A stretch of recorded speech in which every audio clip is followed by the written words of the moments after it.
네, 여러분 반갑습니다.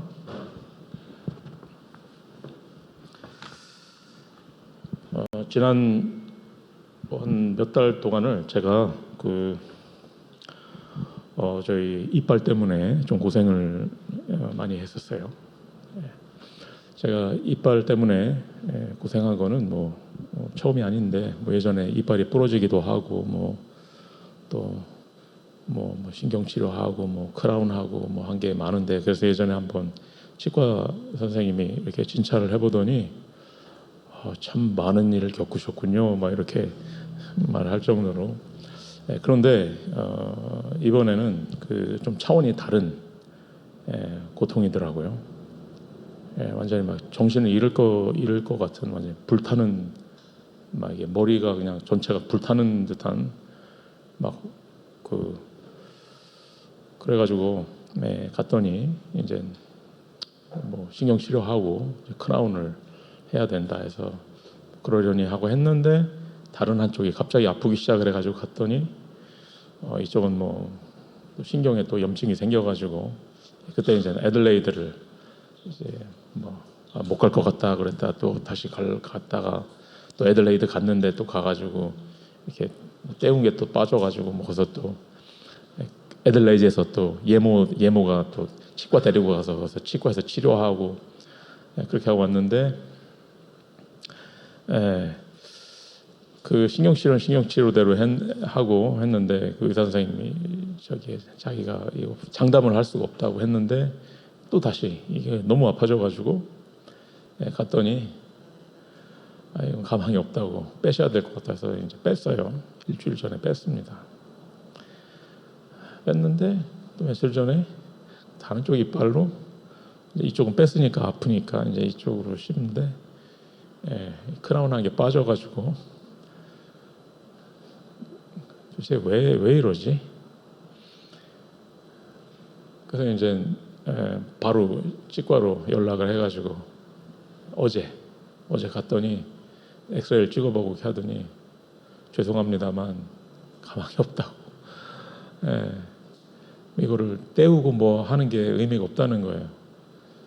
그래서 봤더니 이제 사진을 크게 이렇게 엑스레이를 찍은 걸 확대해서 이렇게 보여준다 보니까, 이제 그 이가 이렇게 있으면 뿌리가 있잖아요. 그 뿌리 깊은 곳에 거기에 이제 염증과 이 충치가. 그래서 아니 선생님, 나는 이빨도 열심히 닦고 치실도 꼬박꼬박 치실도 하는데 왜 그렇습니까? 그러니까 이건 선생님의 잘못이 아닌 것 같다 그러더라고요. 제가 참 그런 고통을 겪으면서 어제도 이빨 이게 좀 땜빵을 이렇게 위에 떼우고 뭘 갈아내고 충치를 도려내고 이렇게 떼우고 이렇게 해서 문제가 끝나면 참 얼마나 좋겠습니까만은, 제 문제는 한마디로 그 뿌리 깊은 곳에 정말 근본 문제란 말이죠. 근본 문제 말 그대로. 그래서 이거는 도저히 방법이 없다. 빼는 수밖에 없다. 만약에 우리의 영적 문제에 그런 통증이 따라온다면, 이빨 아픈 게 굉장히 아프잖아요. 마치 우리의 영적 문제도 그렇게 이빨이 아픈 것처럼 통증이 따라온다면, 그러면 우리의 신앙생활은 달라지겠죠. 불신앙 안 하겠죠. 불신앙은 어떻게 합니까? 무서워서.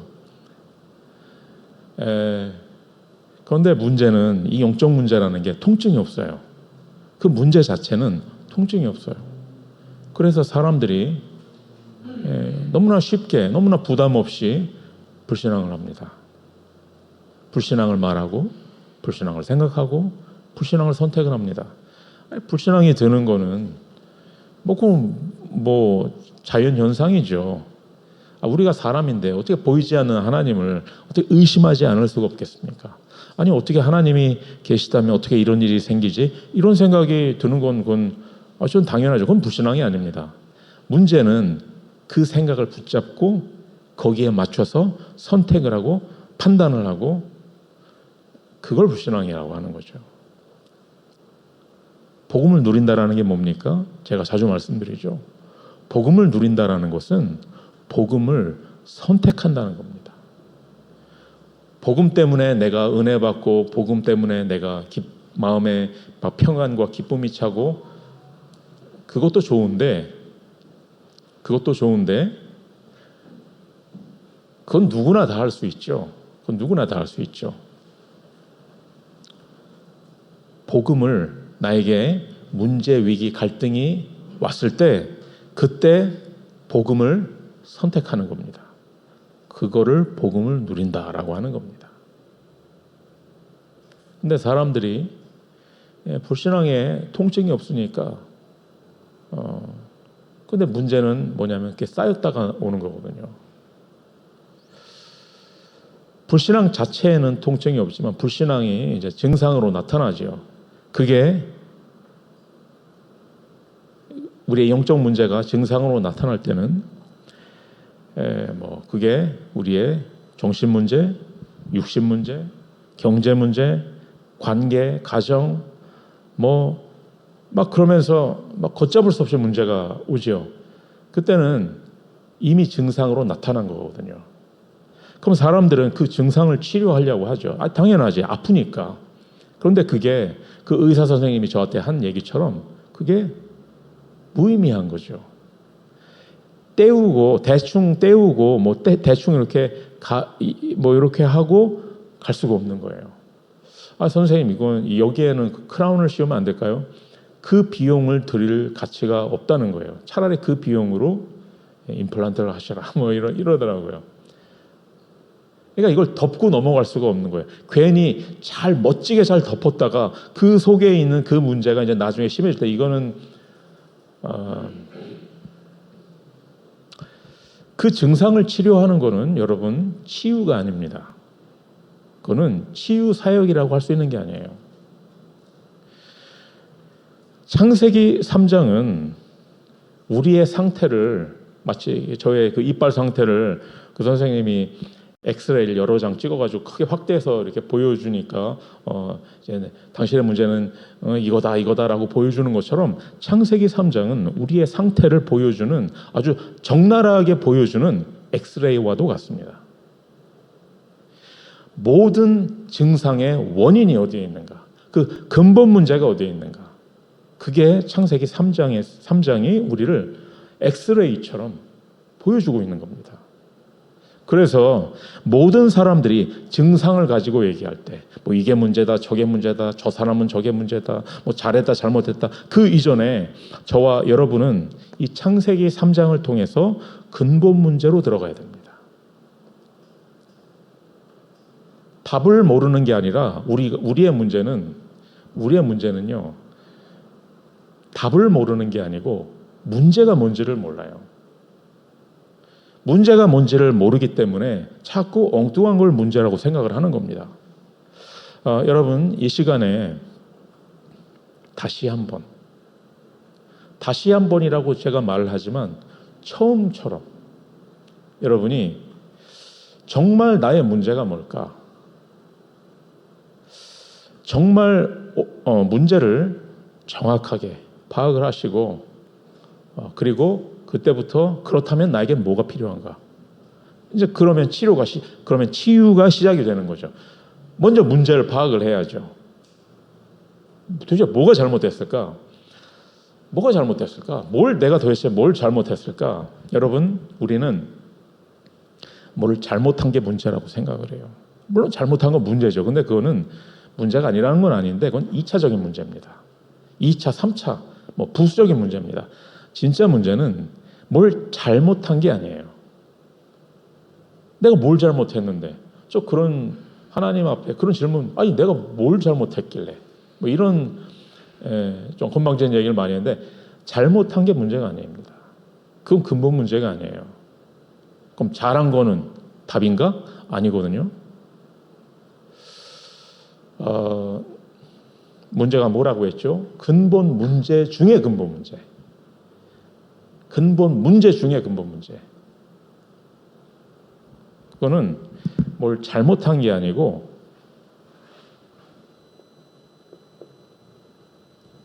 주어의 문제입니다. 주어의 문제. 내가 하나님이 그래서 창세기 3장 이전에는 하나님이었어요. 하나님이 복을 주시고 하나님이 창조하시고 하나님이 복을 주시고 다 하나님이었어요. 그런데 창세기 3장에서부터 새로운 주어가 나타납니다. 그게 바로 내가라는 주어가 생겼어요. 이 내가라는 주어는 그 전에 사탄이 시작을 하는 거예요. 이사야서 14장에 보면 너 아침의 아들 계명성이여 너가 어쩌다가 하늘에서 떨어졌으며 너 열국을 엎은 자여 어찌 그리 땅에 찍혔는고. 그러니까 너가 어떻게 사탄이 됐느냐 하면 내가 내 마음에 이르기를 내가 하늘에 올라 하나님의 무별 위에 내 자리를 높이리라. 내가 북극 지표의 산 위에 앉으리라. 내가 이 짧은 구절 안에 내가 아, 높아지는 게 문제구나. 그래서 사탄이 된 거구나 라고 사람들은 말하죠. 사탄이 하나님처럼 높아지려고 하는 게 그게 문제였어요. 물론 문제인데 그게 문제가 아니라니까. 그건 2차적인 문제라니까요. 1차적인 문제는 뭐냐? 내가라는 겁니다. 하나님이 높이시면 높아져야죠. 높아지는 게 문제가 아니라니까. 예, 하나님이 높이시면 높아져야 되는 거고 하나님이 낮추시면 낮아지는 겁니다. 우리는 낮아지는 게 겸손이라고 생각하는데 그거 아닙니다. 하나님이 높이시면 높아지는 게 겸손입니다. 겸손은 내가 있을 자리에 있는 게 겸손이죠. 하나님이 높이시는데 하나님이 요셉을 총리로 세우셨으면 총리의 자리에 있는 게 겸손이죠. 사탄의 문제는 높아졌다는 게 아닙니다. 하나님처럼 높아졌다는 게 아니고 주어가 문제입니다. 이 주어가 내가라는 주어가 모든 근본 문제 중에서도 근본 문제입니다. 여러분의 근본 문제를 좀 이해하시겠습니까? 이 근본 문제를 모르니까 우리는 문제가 아니라는 건 아니죠. 문제가 아니라는 건 아닌데 2차, 3차의 문제를 자꾸 근본 문제처럼 생각을 하거든요. 그게 뭐냐? 내가 뭘 잘못했어. 내가 뭐 불신앙을 했어. 불신앙 물론 하면 안 되지. 내가 뭐 불신앙을 했어. 내가 뭘 잘못했어. 3차적인 문제. 저 사람이 잘못했어. 저 사람 잘못이야. 어느 날 아담이 하나님에게 컴플레인을 했어요. 하나님, 하와를 왜 멍청하게 만드셔가지고 제가 얼마나 답답한지 아십니까? 그러니까 하나님이 뭐라고 대답을 하셨냐면 야, 멍청하니까 너하고 사는 거야. 예, 제가 만들어낸 얘기가 아니고 인공지능이 뭐 웃긴 얘기 없을까라고 물어보니까 우리가 이 근본 문제를 모르면 2차의 문제 혹은 3차의 문제, 거기까지도 수준이 높은, 거기까지도 복음 깨달았으니까 그나마 하는 거죠. 안 그러면 왜 이 사회가 이렇고 왜 교회는 이 모양이고 목사님은 이렇고 답이 없는 겁니다. 그러면 이 자리에 모인 이 소수의 여러분은 우리가 정말 치유 사역을 우리가 치유 받아야지요. 그리고 우리가 정말 치유해야 되지 않겠습니까? 세상에 저는 뭐 재밌는 게 얼마나 많은지 저는 취미가 없어서 잘 모르겠습니다만 누군가 나를 통해 치유를 받았다. 이거 같이 나를 정말 행복한 느낌이 없어요. 누군가가 나를 통해 치유받았다. 누군가가 나를 통해 복음을 깨달았다. 이거 같이 기쁜 게 없어요. 우리가 정말 우리가 먼저 치유받아야 되고, 그리고 또 우리가 정말 이 시대를 치유해야 되지 않겠습니까? 사람들 치유해야 되지 않겠습니까? 그러려면 문제가 뭔지를 먼저 알아야지. 그게 뭐냐? 다른 게 아닙니다. 뭘 잘하고 잘못한 게 문제가 아니라 뭐가 문제다? 주어가 바뀐 거예요.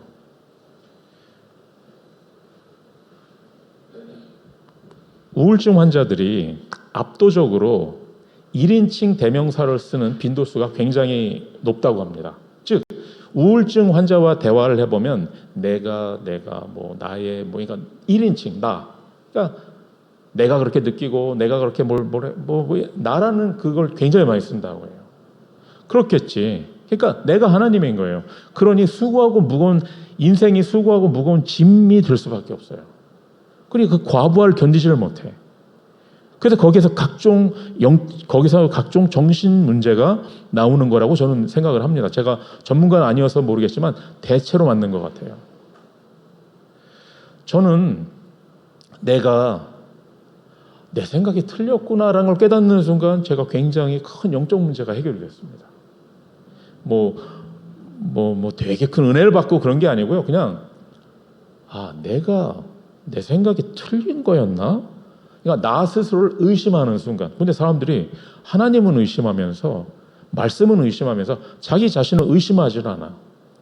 자기 생각을 의심을 하지 않아. 자기 느낌을 의심을 하지 않아. 절대로 바꾸질 않아요. 그러니까 당연히 치유를 받을 수 없죠. 치유의 시작은 문제를 먼저 이 증상이 뭐에서 왔는가? 증상을 이렇게 보니까 이 증상을 잘 이렇게 해주는 분들이 성공하고 막 그러더라고요. 근데 저는 그거 아니라고 생각합니다. 우리는 여기서부터 시작을 하는 겁니다. 좀 사람들이 지겨워해요. 이런 말 하면. 여러분부터가 지겹지 않으세요? 좀 지겨운 것 같은데.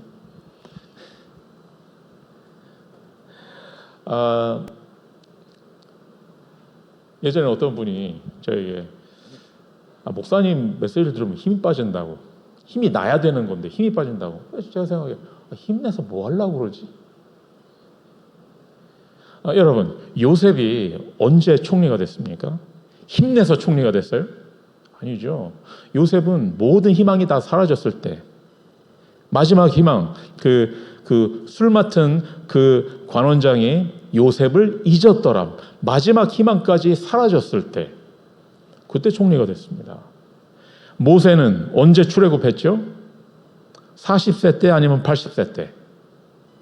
예? 40세 때 힘나고 그랬었을 때잖아요. 그때 출애굽했습니까? 아니죠. 모세는 80세 때 아무것도 할 수 없다고 했을 때. 이사야가 아니라 엘리야 선지자가 언제 렘넌트 운동을 시작을 했습니까? 나는 끝났다.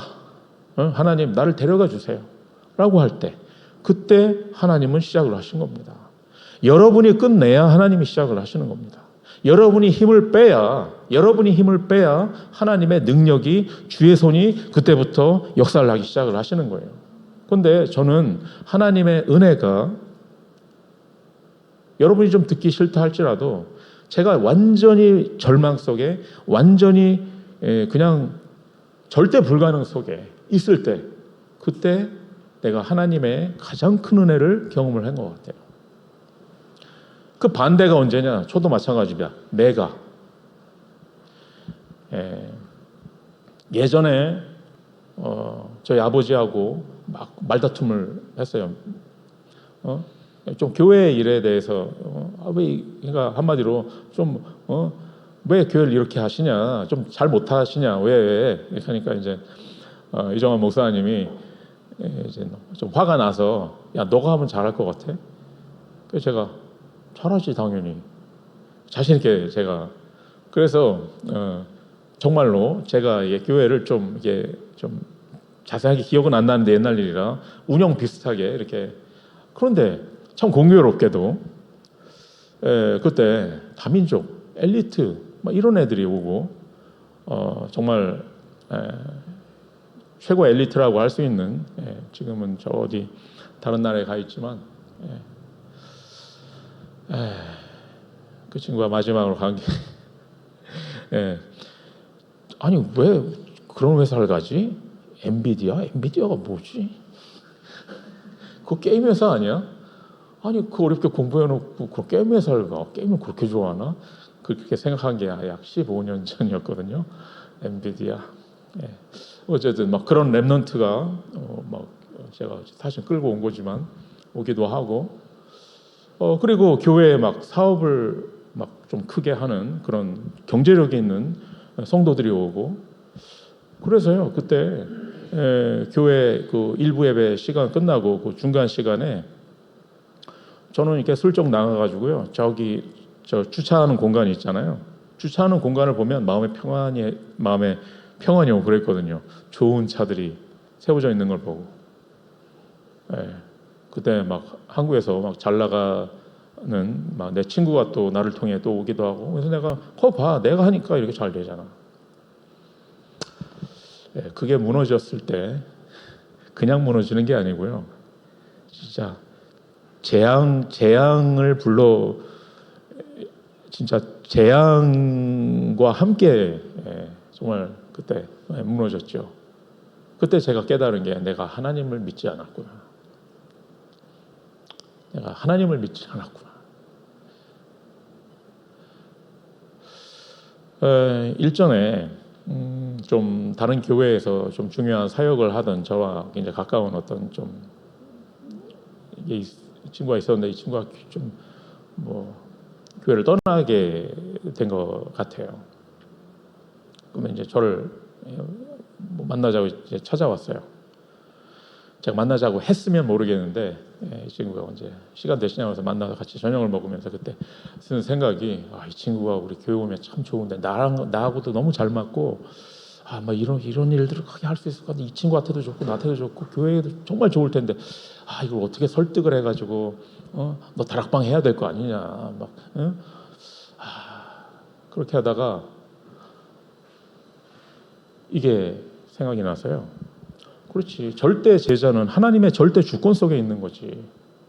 내가 설득을 해서 오고 옛날에 그랬거든요. 제가 막 설득하고 강권을 해가지고 교회로 끌고 오고 그러면 안 되겠구나. 그래서 교회에 대한 얘기를 많은 대화를 밥 먹으면서 하는 가운데 교회에 대한 얘기를 일체 하지 않았습니다.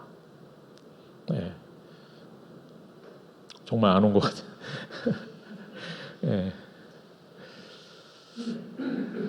여러분,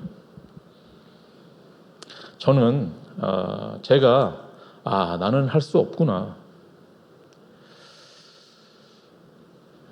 사람들은 이렇게 얘기를 해요.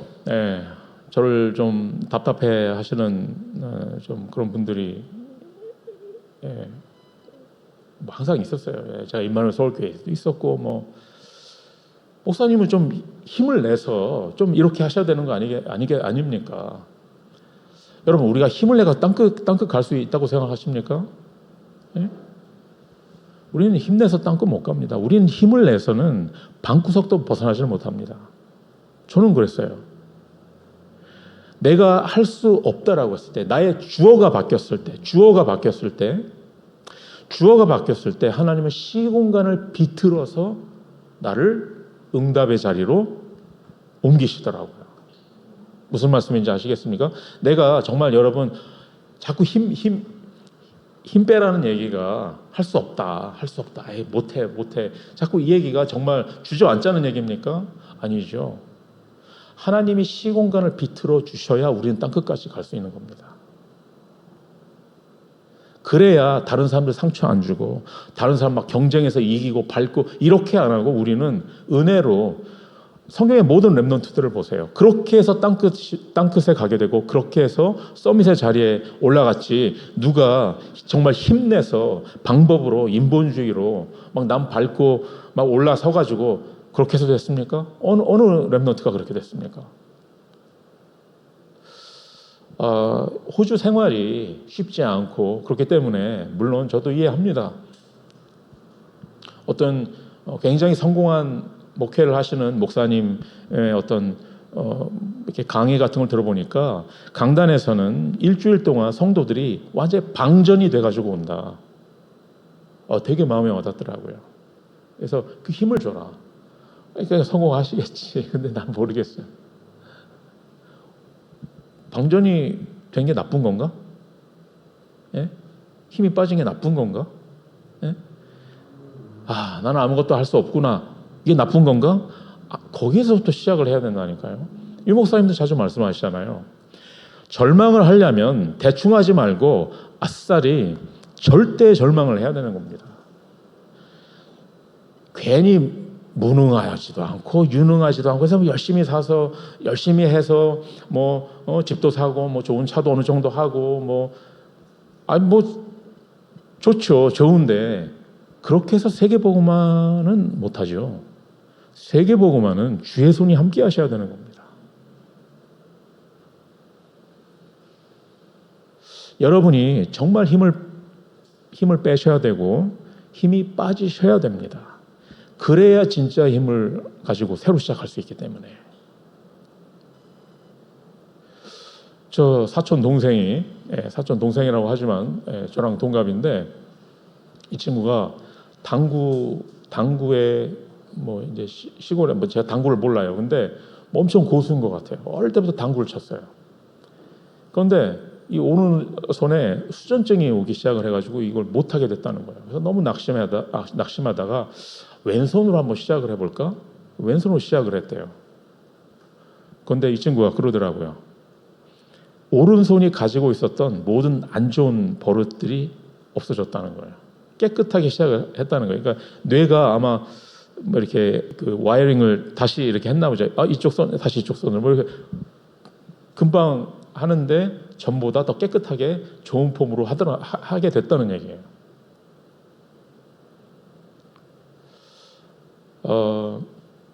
정말 우리가 올해 2026년도에 올바르게 시작을 해야 되지 않겠어요? 힘있게 시작을 했으면 좋겠는데 그건 하나님 힘을 주시면 힘있게 시작하면 되고 힘을 빼시면은 빼는 거로 시작하고 하나님이 높이시면 높은 거로 시작을 하고 낮추시면 낮은 거에서 시작을 하는 거고 괜히 힘도 없는 자꾸 힘내라고 하는 게 그게 그렇게 해서 그게 진짜 힘인가?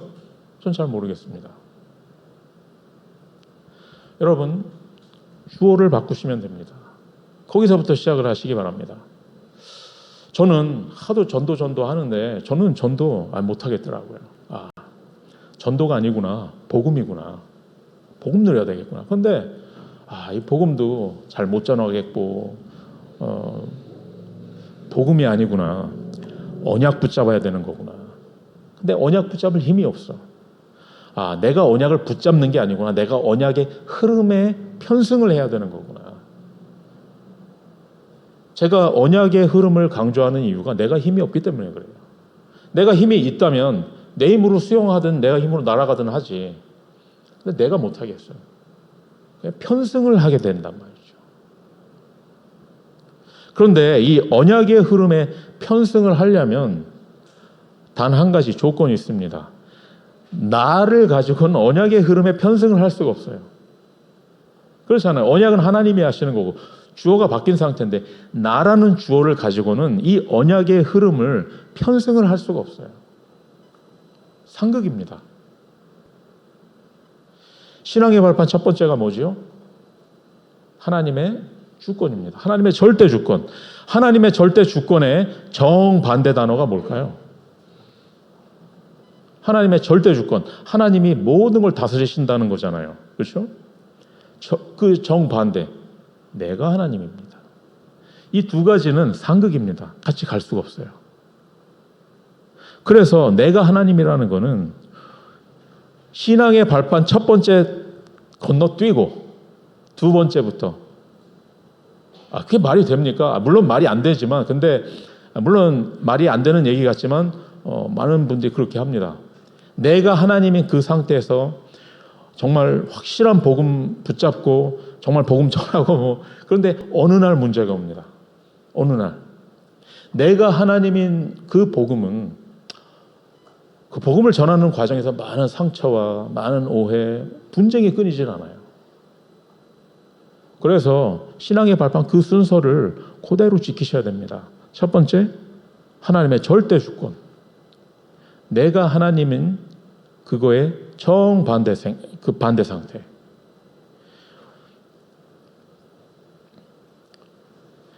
나라는 곳에서 벗어나기만 한다면 그러면 그때부터 응답은 시작이 됩니다. 교회, 예배 어떻게 드려야 되겠습니까? 여러분 교회에 사탄은 교회를 공격한다? 공격할 필요도 없어요. 굉장히 비하하는 것 같지만 뼈다귀 하나만 던져주면 알아서 물고 뜯습니다. 비본질. 하나 본질적인 게 아니에요. 하나도 본질적이지 않은데 비본질적인 이슈 하나만 딱 던져주면은 다들 각자가 내가 하나님이기 때문에 양보가 없거든요. 양보가 없어요. 자, 그러면은 우리 교회는 앞으로 어떻게 운영을 해야 되겠습니까? 우리 중직자들은 어떻게 교회를 운영을 해야 되겠습니까? 우리 어떻게 예배를 드리고 어떻게 찬양을 해야 되겠습니까? 저는 어떻게 하든 상관없습니다. 이렇게 하든 저렇게 하든 상관없습니다. 단지 나라는 걸 가지고만 안 한다면.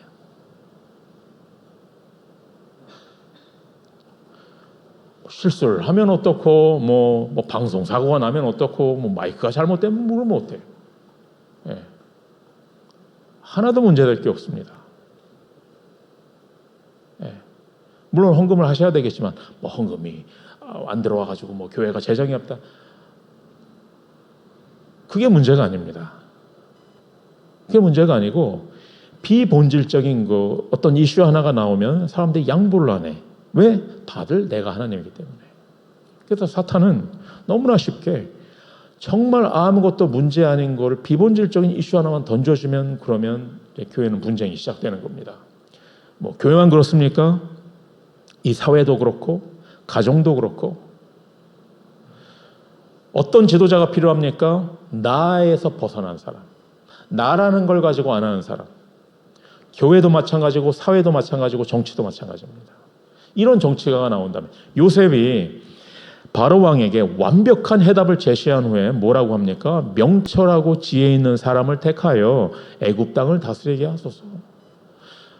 저는 준비되어 있는 인재입니다. 저는 할 수 있습니다. 저를 시켜주세요라고 안 하고 뭐 이거 할 수 있는 사람 시키시면 됩니다.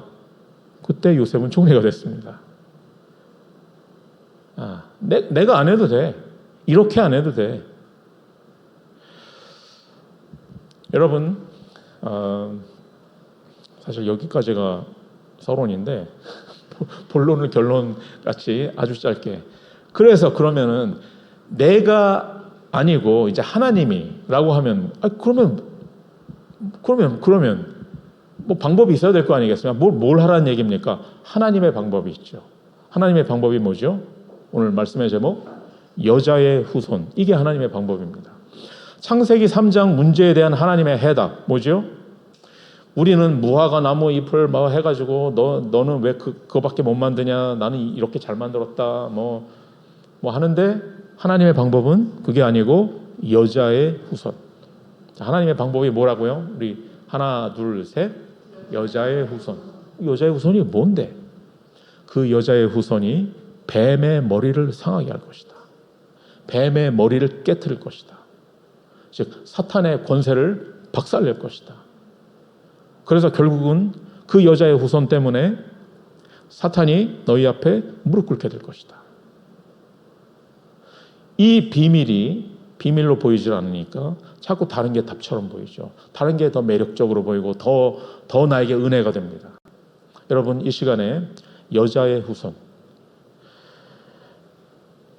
이 여자의 후손이라는 답을 모르니까 자꾸 답으로 율법으로 우리의 근본 문제 해결 못합니다. 신비, 제가 왜 몇 주 전에 이렇게 비하하려고 왜 어떤 분들은 왜 어느 집회에 가면은 금리빨이 새로 나온다더라 뭐 이런 그렇게 믿는 그런 집회가 있대요. 그 집회에 가면 무슨 치유 집회인데 역사가 일어나는데 금리가 새로 나온다는 거예요. 어떻게 그런 걸 믿냐? 그런데 제가 이빨 때문에 고생을 하니까 만약 그런 집회가 있다면 진짜 지푸라기라도 잡는 심정으로 갔는데 정말 만약에 갔는데 정말 제가 금리가 낮다고 해보세요.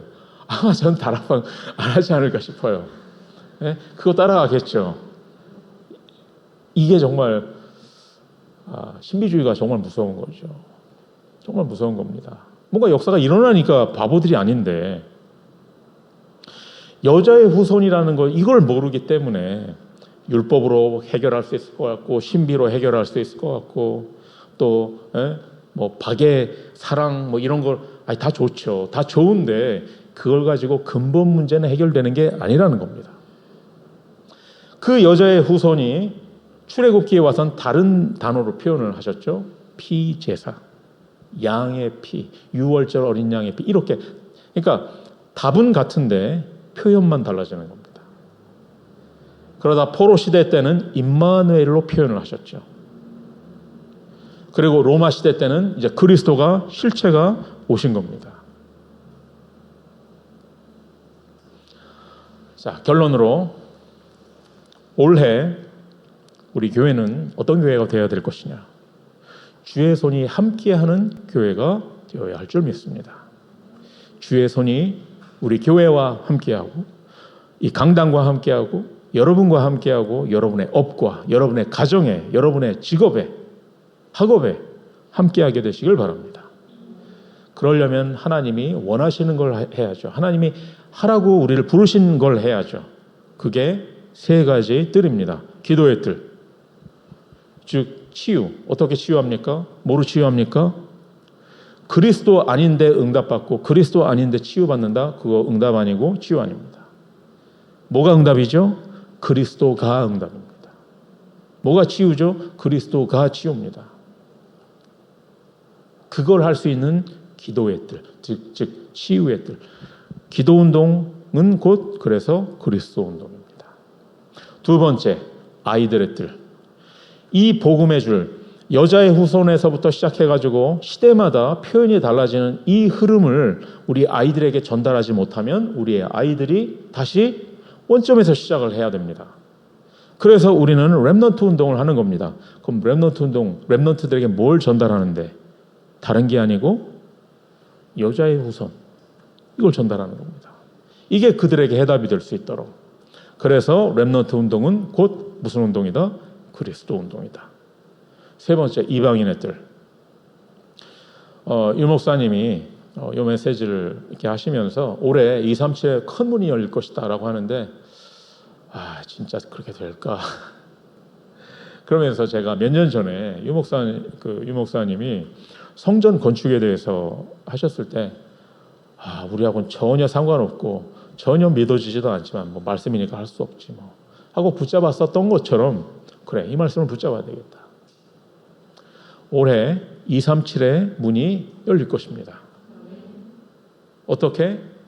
237이 이 빛으로, 이 광명으로 나아오리라. 그래서 우리는 세 가지 뜰을 세우는 겁니다. 이 세 가지 뜰에 여러분 다른 거 고민하지 마시고 사람들의 말 그냥 참고는 하시되 현혹되지 마시고 정말 올 한 해 이 세 가지 뜰을 한번 본격적으로 만들어 보겠다. 물리적으로도 만들고 공간적으로도 만들고 영적으로도 만들고 정신적으로도 만들고 분위기적으로도 만들고 세 가지 뜰을 정말 만들어 보겠다. 결단하시기 바랍니다. 아멘. 네. 내가 할 수 있어. 이 결단 말고. 네. 다시 원점으로 다시 돌아가니까 여기서 멈춰야 되겠죠. 네. 기도하겠습니다. 하나님 감사드립니다. 우리에게 여자의 후손이라는 이 비밀을 알게 하시니 감사드립니다. 여기에 우리가 답을 내게 하시고 결론 내게 하여 주시옵소서. 이것만 전하게 하여 주시옵소서. 그리스도이신 예수님의 이름으로 기도드렸습니다. 아멘.